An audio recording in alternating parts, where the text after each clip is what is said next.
було таке очікування, що життя зміниться. Да.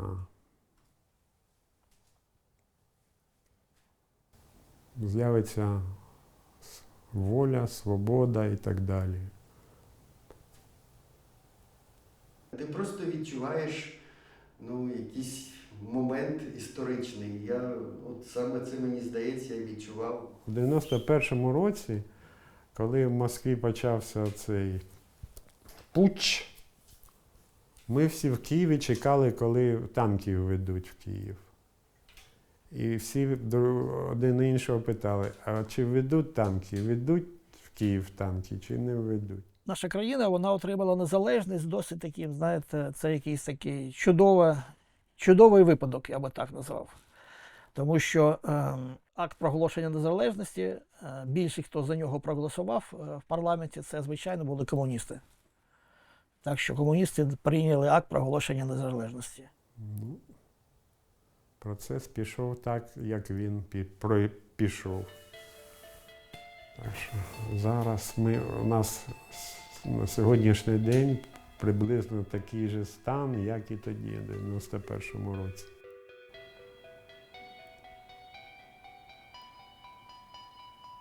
Ну, це відомий знімок, він друкувався багато разів.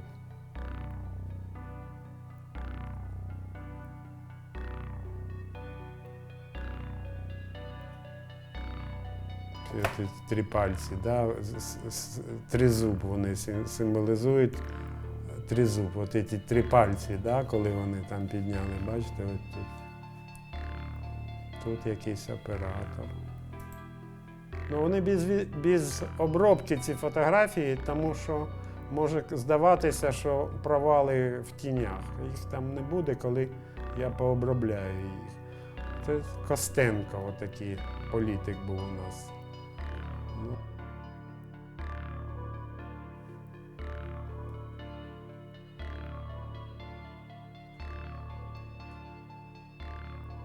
Ну, такі були емоції. Тут вже по самим фото видно, які були емоції на той час.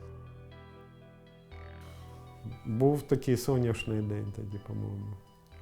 Дуже таке яскраве сонце, дуже контрастно, для фотографа погано. Цей дух свободи, він десь літав над Україною, над Києвом. Ну і, звісно, це як апофеоз такий, 24 серпня. Так, люди були дуже піднесені, були в якійсь мірі агресивні, тому що у Москві більш рухались процеси. Там був Єльцин більш радикальний. А Леонід Кравчук, голова Верховної Ради України, був такий поміркований. У мене було 22 плівки, це точно я пам'ятаю. Ну, я не думав, що буде такий довгий день. Він почався там на Майдані, знову ж таки, там зібрались люди, потім пішли до Верховної Ради, потім там був мітинг, у Верховній Раді був цілий день цей процес, голосування, обговорення. Воно вже все перемішалося так, що... Ну, такий в мене архів. Дуже не систематизований, але я щось там знаходжу. Тут незалежність. Ну, було такі, люди дуже були такі були щасливі, скажімо так, якщо коротко, що їм вдалося. По-перше, проголошення, йшла трансляція, по-моєму, на вулицю. Трансляція засідання йшла на вулицю. Там такі матінка, Божа Україна вільна. Є у мене така дівчинка стоїть, і там цей плакат. Фотографій було мало. Ну, я скажу, 4-5 максимум. Дуже мало. Зараз було б 100, якби така ж подія була. Ти знімаєш в толпі, на толпі. Це дуже важко. Зазвичай хтось лізе в об'єктив, якась рука попадає, або потилиця потрапляє в кадр. Це дуже важко. Ну, Якось вдалося зняти пару кадрів. Я попався на фото к Саше Клименко. Ну, серед толпи там кусок голови стирчить. І теж він у мене на знімку є. Тобто він, скажімо, Лук'яненко з цієї сторони, а я за цієї. І я попадаю йому в кадр, і він мені в кадр.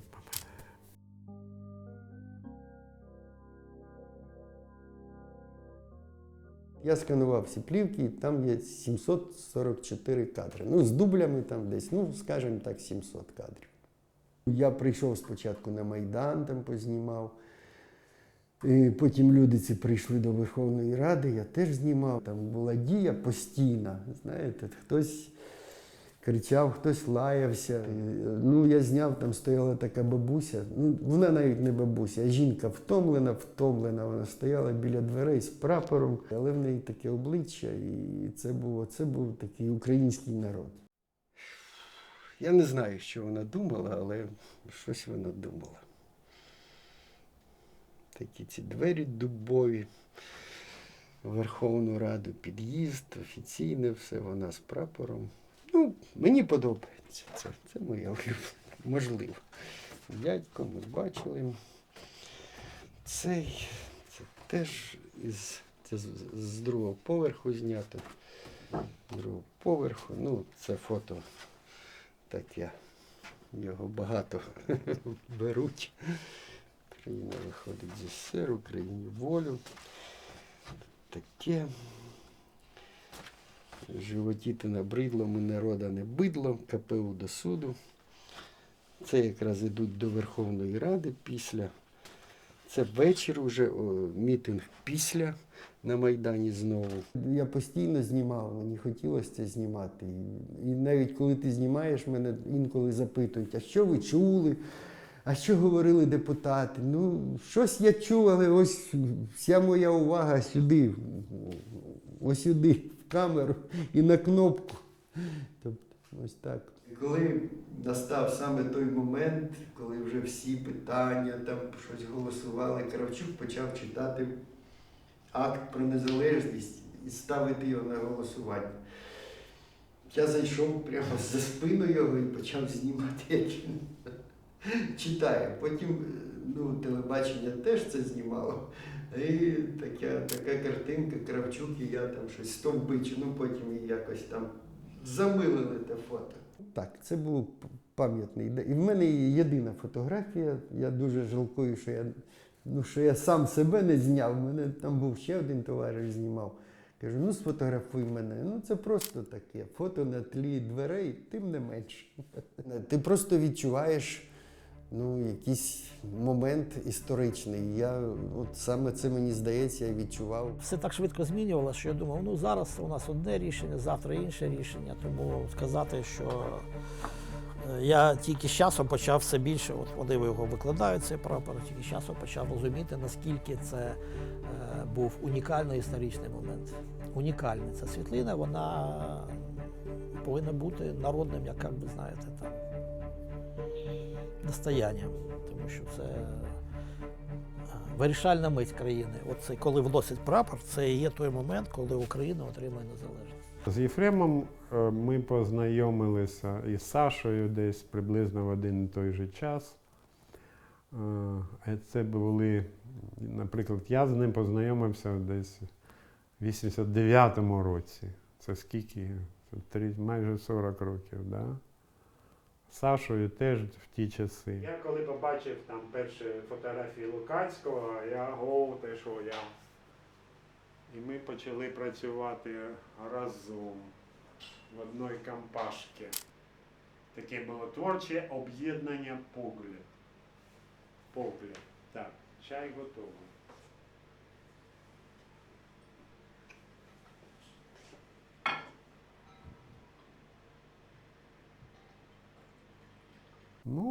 Всі були так, співробітничали інші. Конкуренція, да, була конкуренція. Але вона була така не дуже, скажімо, виявлена на той час, якщо порівнювати з нинішнім часом. Оце журнал Time. який присвячений акту проголошення незалежності України. От моя фотографія, яку ви бачите. Я знімав всі події, які були. Це ж не було в один день. До цього повинно було якось трошки дозріти. Я чудово пам'ятаю, я це все там фотографував, як все місто, там, де я по всій Україні, було обклеєно такими листівками, на яких було написано, що Україна виробляє стільки-то ВВП, там, я не знаю, там, сталі, там, вона там 60% ВВП цього Радянського Союзу. Якщо ми вийдемо з Радянського Союзу, ми будемо просто найбагатіша країна там, ну, майже в світі. І люди це з захопленням так обсуждали, так і думали, що, мабуть, так і є. Всі хотіли бути незалежними. Але були величезні мітинги. Але коли в Москві стався путч, на Майдані зібралось, ну, може, 200 людей. Хоча раніше збиралися тисячі і тисячі. Дуже мало людей. Я пам'ятаю, я їх там фотографував, потім ми підійшли до Верховної Ради, там пролетіли військові гвинтокрили. Але путч, ви знаєте, чим закінчився, на щастя. І знову біля Ради були сотні тисяч людей. Справа в тому, що один бачить зйомку іншого і робить висновки. Ага, він це зняв, а я не зняв. А що ж я такий лох? Що ж я такий? Ось. Ну, бувало таке. Ой, це шедевр. А я не зняв. Ой, я не зняв. Я не зняв. Ой, блін.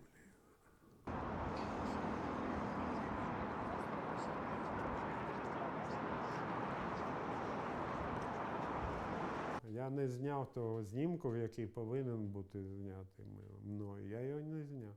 Коли цей прапор жовто-блакитний заносили в будівлю Верховної Ради. Тобто це така історична реліквія, да?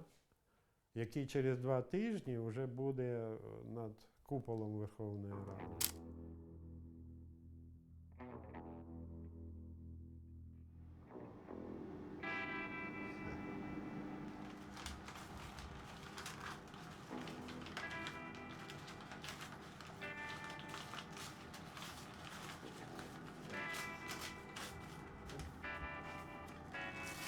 Папір 95-го року. Все, будь ласка, вимикайте. О.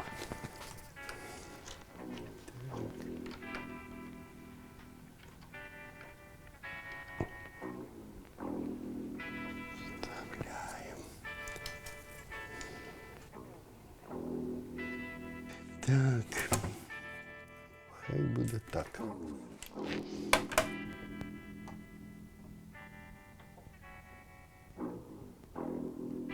Десь так. Так, закриваємо діафрагму трішечки. Ну, хай на 2. Так, ну, хай буде старий папір, хай буде 5 секунд для початку. Так, далі вимикаємо. Беремо папір. Так. О, як пахне йодом хлором. Так, йдемо проявляти. Є така одна фраза, вона зветься документальна фотографія – це музика рок. Тому що, ну, якщо ти знімаєш у салоні, там якісь моди, це зовсім не рок. Ну, я люблю рок, люблю джаз. Практично усі мої колеги, з якими я працював, це не каже про те, що хтось знімав це саме. Ні. Є багато людей, які там дуже любили там, деякий такий гламур. Да? А ми знімали соціально-політичну, соціально-жанрову фотографію. І я знімав в основному соціально-жанрову фотографію. Ось. І це мене приваблювало, тому що вийшовши з Радянського Союзу, з цієї газетної, знаєш, показухи, скажімо так, був внутрішній протест проти цієї п'ятилетку в 3 года, вдвоє-втроє вище норми, надої молока і таке інше.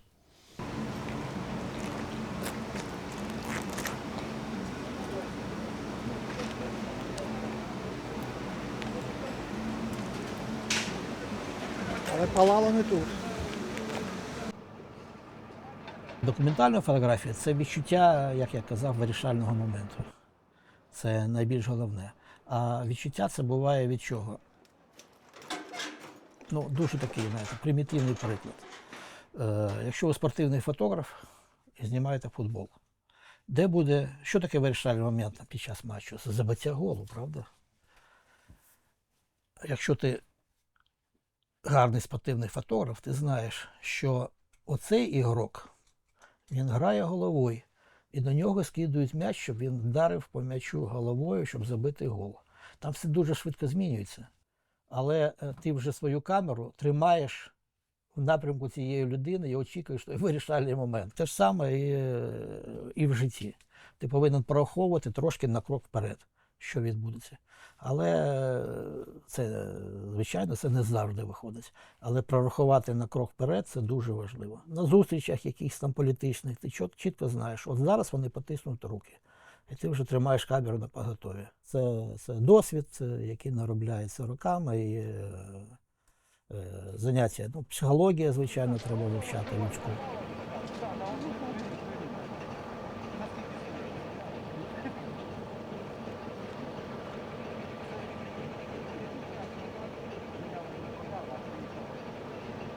Там ще одна вирва.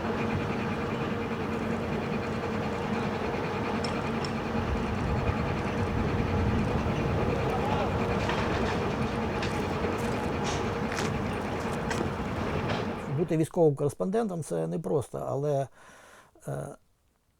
коли ти на війні в іншій країні, от я їздив вже в багатьох країнах на війнах, то відчуття, що в твоїй країні все добре, ти повернешся якогось дня в свою країну, вона дуже сильно гріла, що ти повертаєшся там, де спокійно, там друзі і так далі, там, знаєте, бомб немає. А зараз ситуація вона повністю змінилась. Ми знаходимося весь час в цьому стресі страшному. І весь час гинуть знайомі, друзі. І ми не можемо вийти з цього, от, знаєте, кола.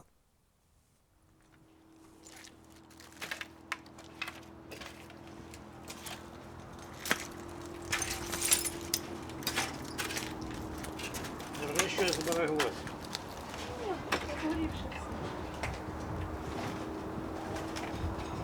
Палало так добре. А? Палало сильно. Ну, если стекло поплавилось.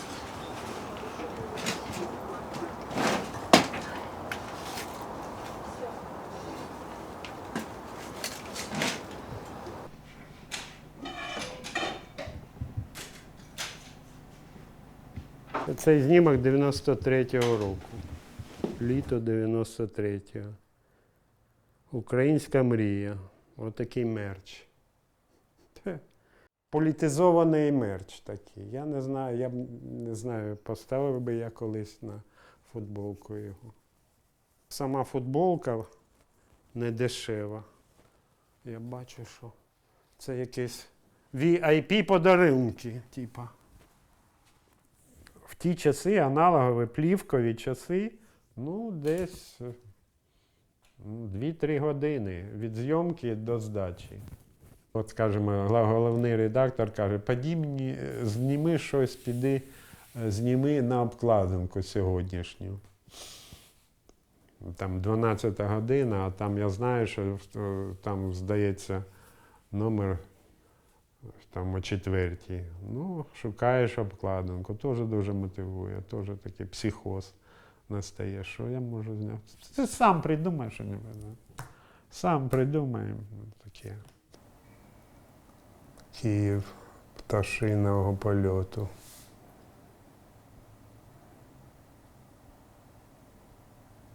Блін, скільки людей вже в живих нема. О, дивіться, яка була дівчинка. Ха-ха.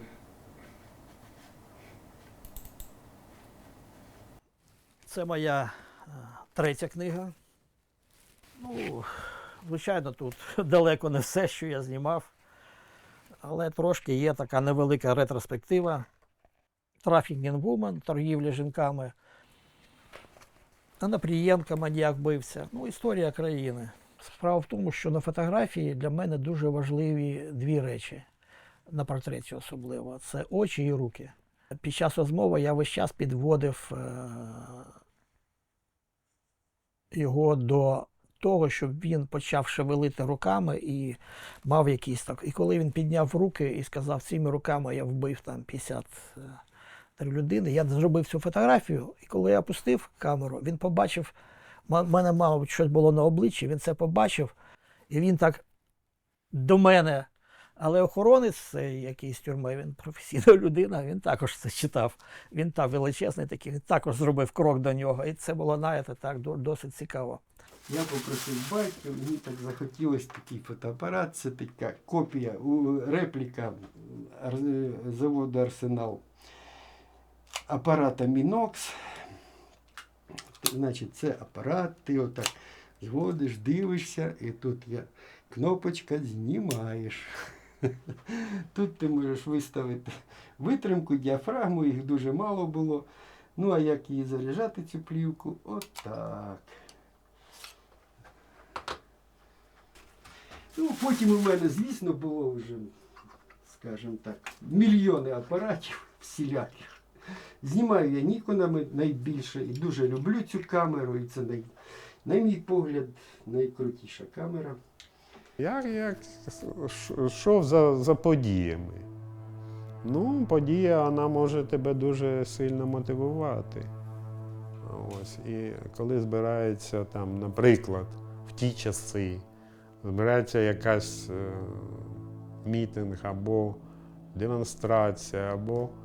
Тобто вона тягне за собою, бо ця енергетика, скажімо, цього зібрання, вона диктує фотографу сюжети сама. І вона мотивує фотографа. Так було і там під час 91-го року, під час встановлення незалежності України. Є один з критеріїв такої фотографії, тобто хороша фотографія – це те, що ти не можеш повторити. Ти можеш повторити портрет, ти можеш повторити пейзаж, ти можеш повторити ще щось, але якщо проходить якась подія, от вона сьогодні, зараз, і тільки один день, і тільки цю секунду, це ти не повториш. Так виходить фото. Подивіться зображення. Це такий рояль в кущах. Так. Це 5 було. Ну, спробуємо так, а 3 потягнемо більше.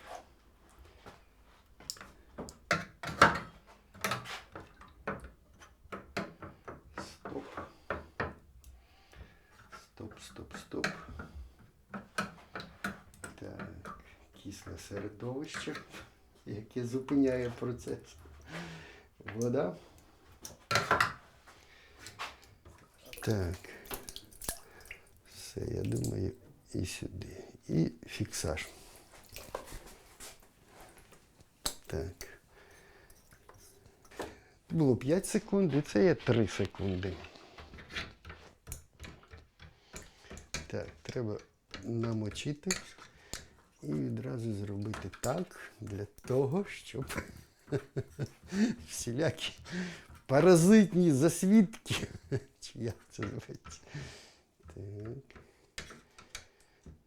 Щось є, тепер ми це будемо тримати довше, воно, можливо, дасть контраст, якщо ми вгадали, а не дасть, то значить 4.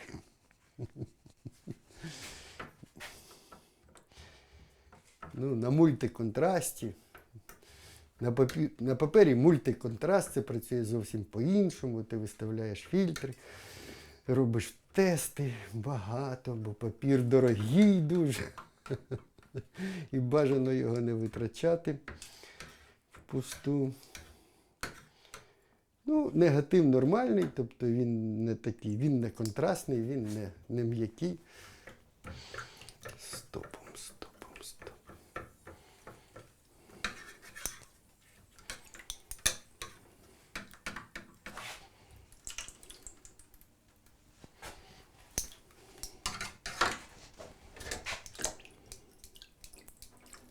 Ну, я вибрав цей негатив, він дуже актуальний зараз у нас. А це було 30 вересня 90-го року. Споконвічний лозунг українців. Споконвічний. Тисячолітній, 300-літній, десятилітній і сьогоднішній. Ми не хочемо московського ярма, ми хочемо жити самі. Не чіпайте нас, жили ми прекрасно. Я читаю, люди просто думають, ми жили, у нас все було, ми вільно їздили в Європу, у нас літали літаки, ти їхав в Бориспіль і міг там через пару годин бути в Римі, в Парижі, де ти хотів. Це було дуже круто. Ось так. Зараз дуже тяжко виїжджати в Європу. Тому ми будемо боротися за це. Наскільки це нам вистачить сил. Як і всі наші предки.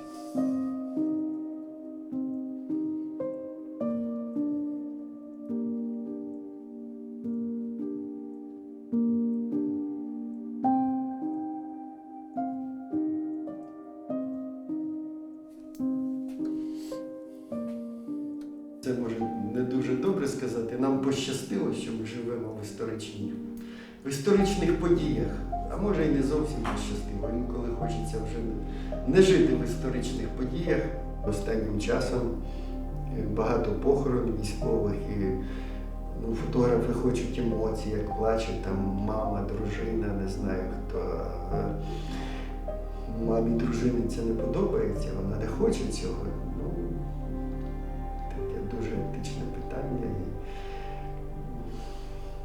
Війна, дуже багато мертвих тіл. От остання, яку я зробив такий, знаєте, скандальний на Фейсбуці публікацію, я опублікував фотографію, яка була на Подолі, знята мною, де загинула жінка, її донька і хлопець цієї доньки.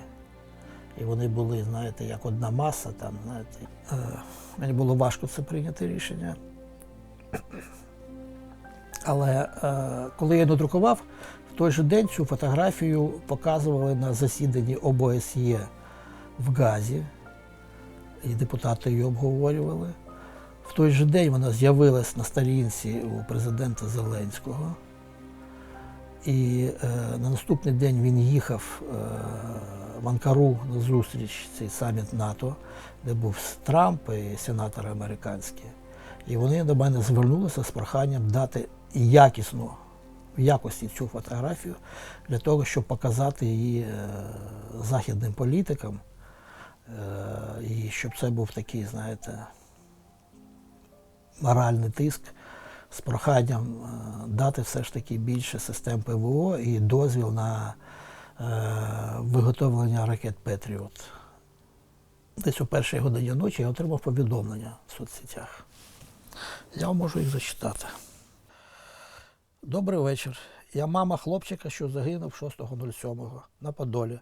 Ви зробили фото, на якому є загиблі, мій син, його дівчина та її мама. Можливо, є ще якісь їхні фото. Для мене це дуже важливо. Вона мені пише. Я відповідаю їй. Так є, але вони дуже тяжкі. Я даю там, де не видно обличчя сина, і показую. Вона каже, тут не видно його голову. Ну, я вже починаю давати задній хід, кажу, тільки ти, що є. Покажіть, будь ласка. Я їх хоч на фото побачити хочу останній раз. Вона мене не хейтила. Розумієте? І це для мене було так, знаєте,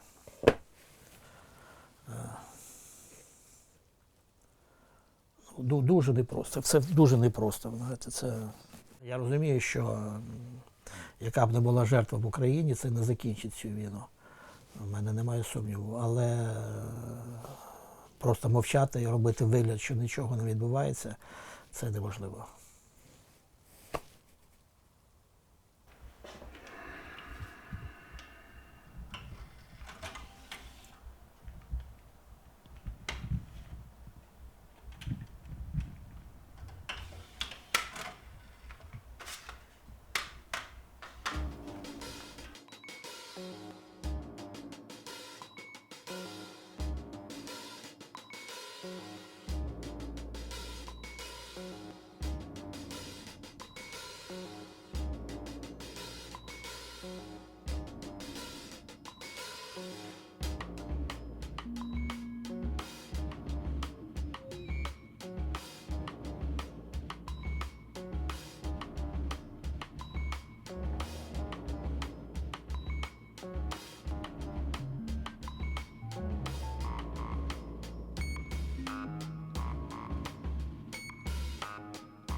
Процес пішов.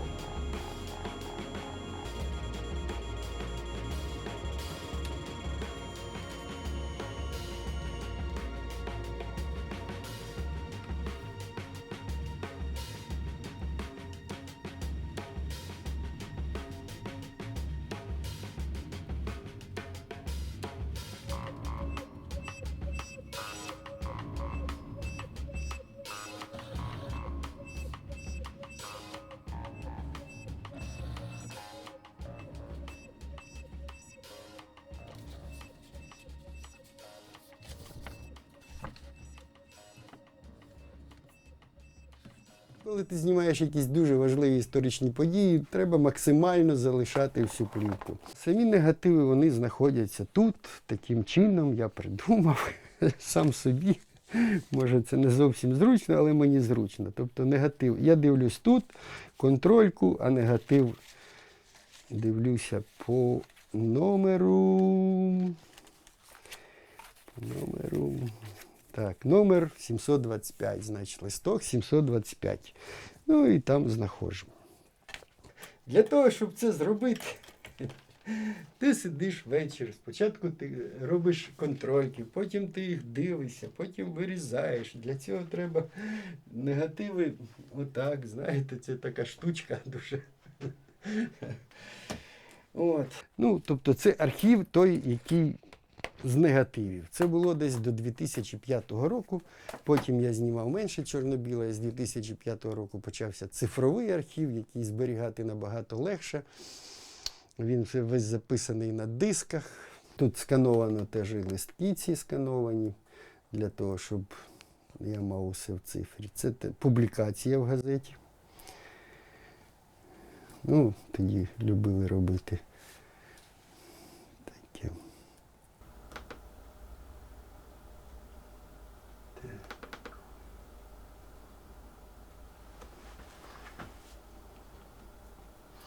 У мене була ще слайдова плівка, я навіть і на колір зняв. І тут чітко видно, бачите, український, російський, і там український, вірніше, радянський і далі. Ось його знімають. А це я казав, вже 12 вересня було отак. Ну, а до того, ну ось люди, так. Це мої друзі, однокурсники.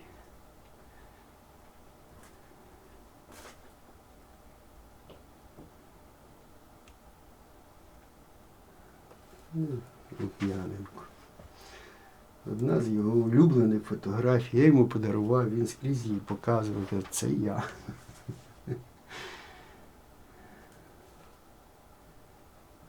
Це залізна ще готель Київ, звідти знімав потім.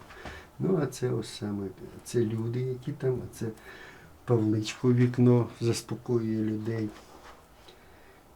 Така картина. Ну, ось такий жовто-синій ця звізда. Це піднімає, піднімає, піднімає, Павличко. От. Ну і таким чином формується ця, скажімо так, книга мого життя. У мене взагалі дуже таке було ставлення до архіву поверхні. Ну, я приблизно знаю, який це день був, а який був точно, я не знаю. Ріелтори, Кока-Кола, наприклад, що на заводі був, там щось знімав, або людей, бізнес-центри.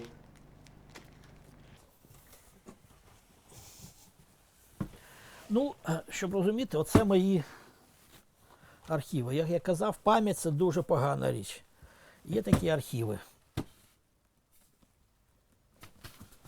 В кожній з них у мене плівки.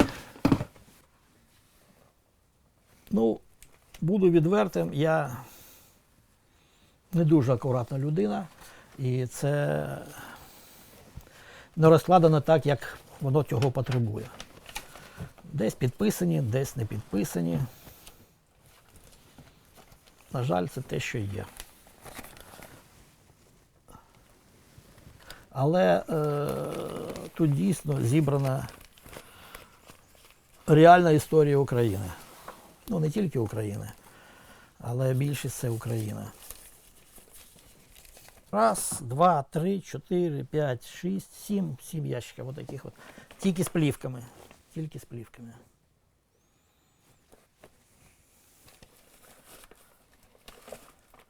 Ну, правда, є один якийсь ящик, там не тільки плівка, а ще я раніше збирав дуже престижні видання, які публікували мене, там New York Times, Time і так далі. Оці газети, вирізки, у мене ящик повний цих вирізок. Це моя от яка газета у нас тут.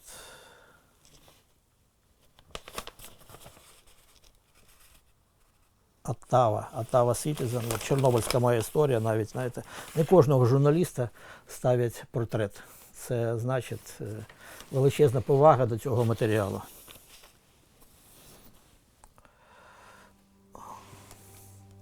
Да, цікаво, от я дивлюсь на все це, знаєте. Коли передивляєшся, то згадуєш трошки більше. Я вважаю, що фотографія живе, ну там, мабуть, максимум 70 років після смерті фотографа. Максимум. А через 10 років ніхто не згадає. Ніхто не згадає. І всі мої плівки будуть на мусорнику. Я впевнений в цьому на 99%. Я думав.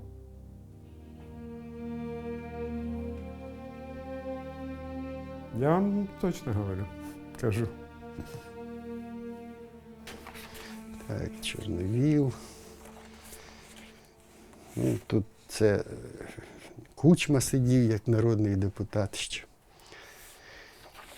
Лариса Скорик її заспокоює, Кравчук. Це депутати теж якісь там дискусії йдуть у них. Теж дискусія. Ну, а оце саме те, що мені, я вважаю це фото апофеозом всього. Ці люди, Чорновіл, він все життя боровся, і ось його зоряний час. Ну і так далі. Так, це вони вносять прапор. Це вже всі пішли, прапор залишився, така в нас штука. Ну, це просто загальний вигляд. Ленін, герб Радянського Союзу. Люди. Така історія. Така історія. Молоко. Ну, а це я вам казав, от це Станіслав Гуренко, він виступав, він голова, чи як, перший секретар Компартії України. І це було 24-го, а це вже було через пару днів. Дуже швидко зробили, як хотіли. Ну, ось так. Ну, було свято таке, яке було всього один раз 16 липня 90-го року була прийнята декларація про суверенітет, і 16 липня 91-го року була річниця. І це свято відбулося єдиний раз. Так, але люди були такі, молоді, веселі.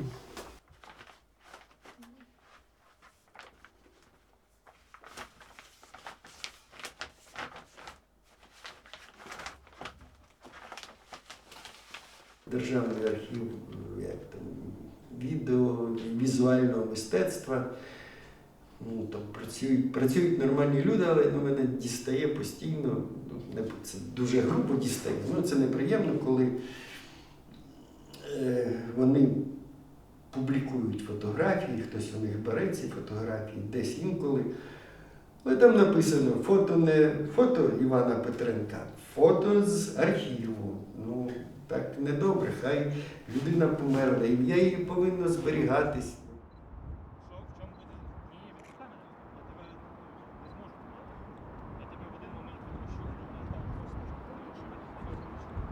Я тебе зараз вивішу.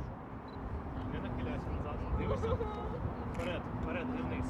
Я займаюся стріт-фотографією, зараз це так би мовити, основна. Ну, але, розумієте, я так не дуже активно це роблю. Якщо раніше, наприклад, я виходив, вмотивований, цілеспрямований, ходив там 2-3 години по одній локації, виокремлював сюжети і для газет, і для цих західних агентств і так далі. А зараз я таким в творчому режимі, зараз як вже не дуже активний, скажімо так, шукач сюжетів на вулиці, стріт-фотографії. Пішою. Ми з тобою комунікуємо далі, я тебе просто так не відпускаю. Я тебе тримаю. Я тебе тримаю, все добре.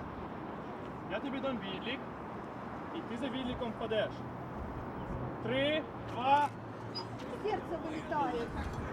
Зараз складніше в тому плані, тому що народ дуже не любить, йому не подобається, коли її знімаєш. Скажімо, там на початку 90-х років було значно легше це робити. Більш відкриті люди були до об'єктиву.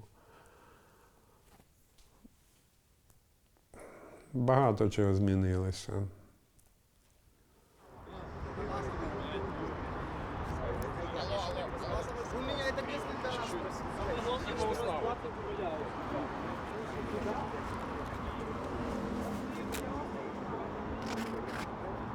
Що до історичності, я розумів, що да, що незалежність, там, приклад, або, скажімо, революція на граніті, це дуже важливі події, дуже важливі. Вони для України історичні.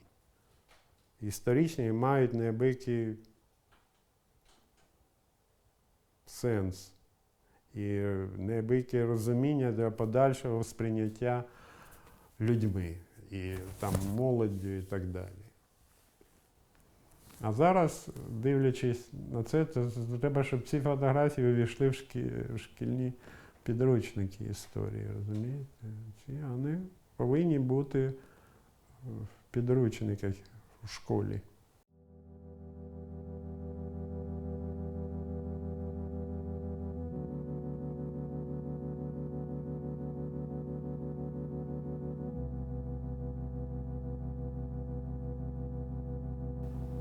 Чи не шкодую я про вибір професії? Зовсім не шкода. Я вам кажу, це яскраве життя, повне пригод, подорожей. І я вважаю, що мені так пощастило, що я працював у «Голосі України». Мені пощастило з редактором, який інколи бурчав, ну що ти, наша нам треба, та Африка, так життя наше, це ж ексклюзив. Та, ну добре, їй там. Так. Я вважаю, що мені ну, вдалося себе, скажімо так, реалізувати. Могло бути гораздо навіть гірше, набагато. Бо, по-перше, воно якось дисциплінує, ця робота. А по-друге, вона так не дуже прибуткова, скажімо так. Це за всі роки, там, що там платили фотографу в газеті? Сміх. Життя як дедлайн, ти постійно в дедлайні. Або ти в номер сьогодні повинен здати, або ти проєкт повинен здати. Воно постійно висить над тобою. Мене не вистачало, я був дуже зайнятий, але особливо молодшому сину мене не вистачало. Старшому ще більш-менш, а молодшому ні. Якщо ти виходиш о 8 ранку виходиш з дому, а приходиш о 12, про що мова? Деякі фотографи і розлучаються із-за цього. Це дуже важко.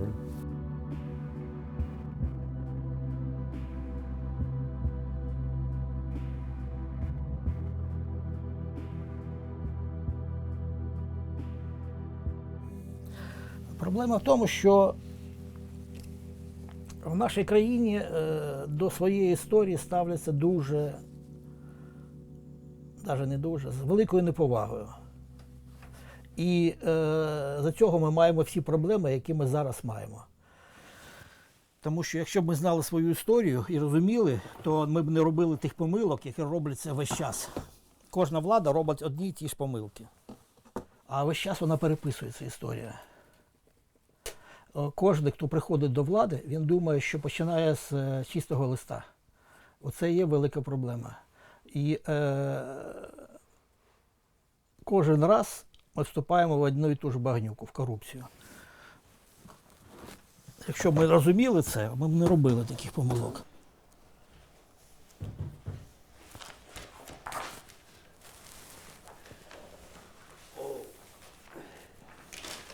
Ну, ми знаємо, що я бачу себе. Так ти от тут теж, це ж І там я є. І всюди в кадрі.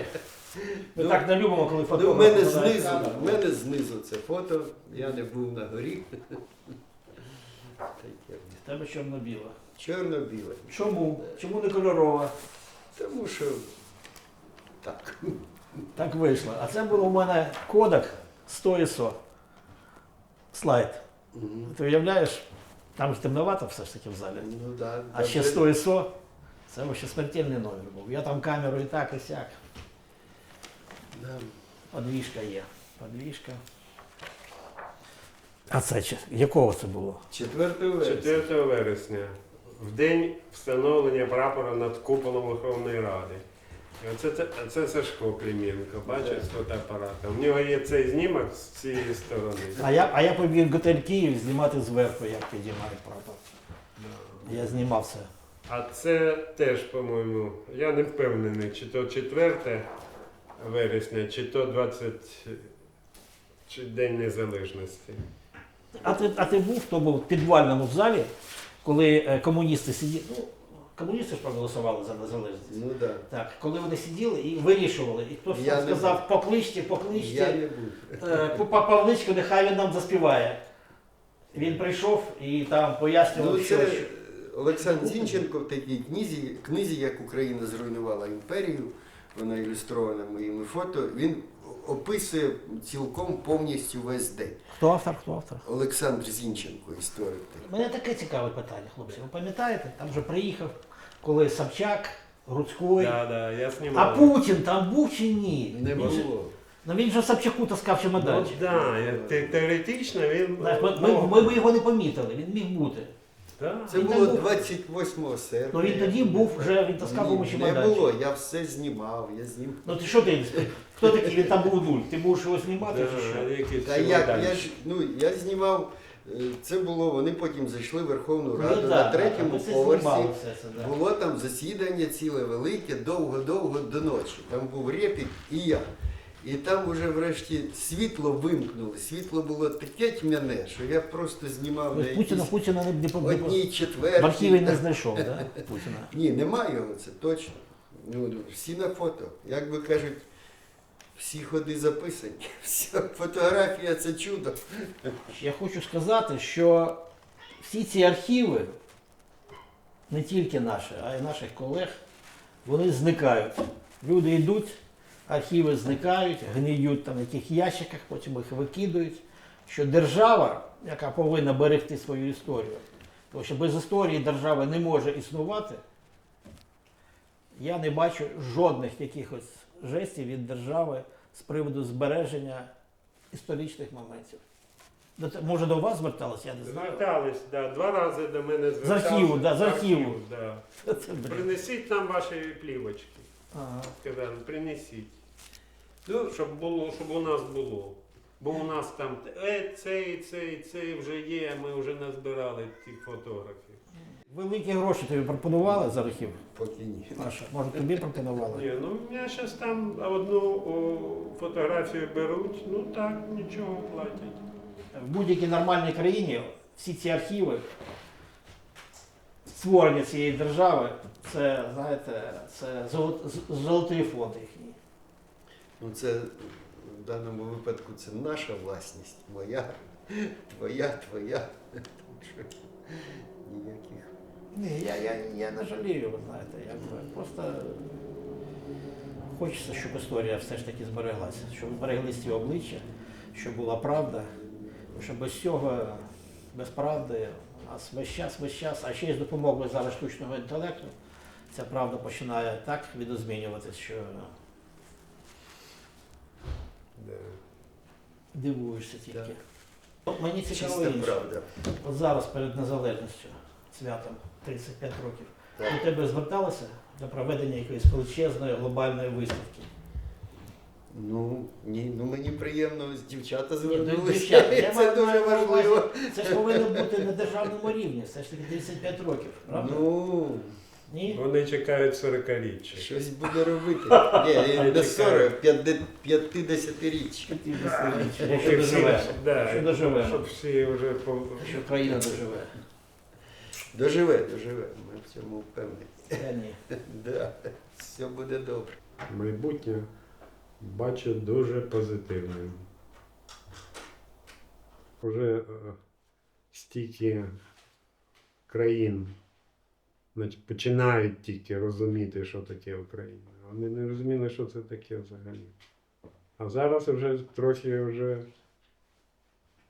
розуміються на тому, що таке Україна є, яка вона є насправді. Тому я бачу позитивний дуже результат нашої всієї діяльності. Мого товариша згоріла хата від обстрілу.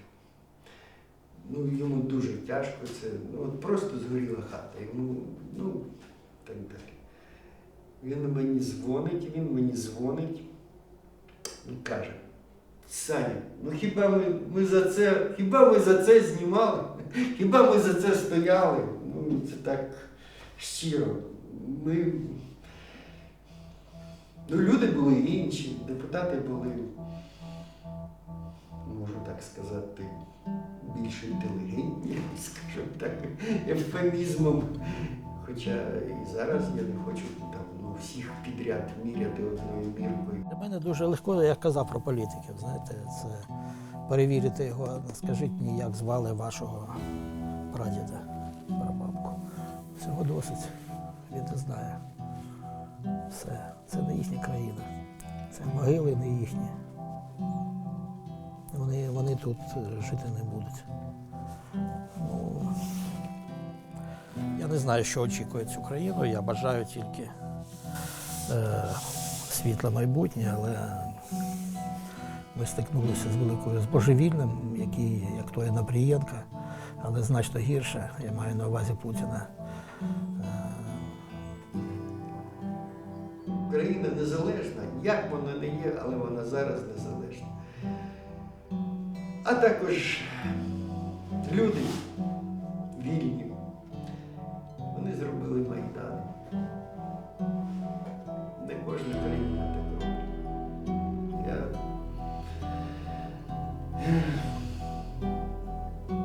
думаю, що все буде добре.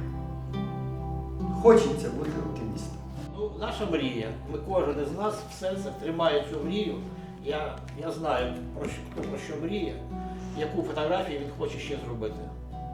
Кожен з нас, я впевнений. Це дуже пафосно, Єфрем. Це Кожен з нас мріє зробити палаючий Кремль і український танк на Червоній площі. А хочеш таку фотографію зробити? Всі хочуть. Ну. Але це така більше плакатна штука. Ну, насправді, не знаю. Хотілося б, так. Ну, хтось зробить, якщо це відбудеться. Хтось таке зніме. Навіть, навіть телефоном. І це буде Там все супер. знімають. Теперь сделай вырос обличья, как Оля Грисинев сказал.